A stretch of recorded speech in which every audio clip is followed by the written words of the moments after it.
జననాయగన్తో తన film career కి good bye చెప్పనున్నారు దళపతి విజయ్. ఈ సినిమా తర్వాత పూర్తిగా రాజకీయాల్లో బిజీ అవ్వాలని ఫిక్స్ అయ్యారు.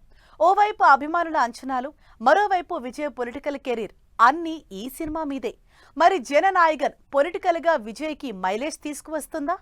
2026 అసెంబ్లీ ఎలక్షన్స్ కి హెల్ప్ అవుతుందా? దళపతి విజయ్ ఈ పేరుకి తమిళనాట ఉన్న ఫాలోయింగ్ అంతా ఇంతా కాదు. సూపర్ స్టార్ రజనీకాంత్ తర్వాత ఆ రేంజ్ క్రేజ్ ఉన్న స్టార్ హీరో.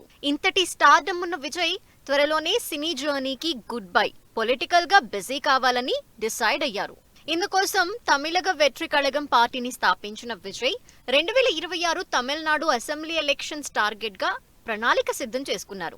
ఇక తన చివరి సినిమాగా తెరకెక్కుతోన్న జననాయగన్ సినిమా కోసం చాలా కేర్ తీసుకుంటున్నారంట విజయ్. తమిళ star hero Vijay H Vinod direction లో తెరకెక్కుతున్న సినిమా జననాయగన్. విజయ్ చివరి సినిమా కావడంతో ఈ మూవీపై భారీ అంచనాలు పెట్టుకున్నారు దళపతి అభిమానులు. విజయ్ పొలిటికల్ ఎంట్రీని దృష్టిలో పెట్టుకుని రాజకీయ అంశాలతో ఈ మూవీని తెరకెక్కిస్తున్నారట డైరెక్టర్ హెచ్ వినోద్. ఈ సినిమాని తమిళ రాజకీయాల్లో కీలకంగా మార్చేందుకు ప్లాన్ చేస్తున్నట్టు తెలుస్తోంది. దీంతో Jananayagan cinema Vijay political career కి హెల్ప్ అవుతుందని బిగ్ హోప్స్ పెట్టుకున్నారు Thalapathy fans. Thalapathy Vijay Jananayagan movie first glimpse date announcement వచ్చేసింది.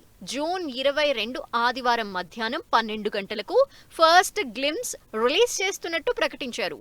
పూజా హెగ్డే హీరోయిన్ గా నటిస్తున్న ఈ సినిమాని భారీ బడ్జెట్ తో ప్రొడ్యూస్ చేస్తోంది కేవిఎన్ ప్రొడక్షన్ సంస్థ. అనిరుద్ధ్ సంగీతం అందిస్తున్న ఈ సినిమాలో Bobby Deol, Gautham Vasudev Menon, Mamitha Baiju, Priyamani, Varalaxmi Sarathkumar key roles play చేస్తున్నారు. మరి ఈ ఆదివారం రిలీజ్ అయ్యే జననాయగన్ ఫస్ట్ గ్లిమ్స్ తో మూవీపై ఓ క్లారిటీ వచ్చే అవకాశం ఉందంటున్నారు జనాలు.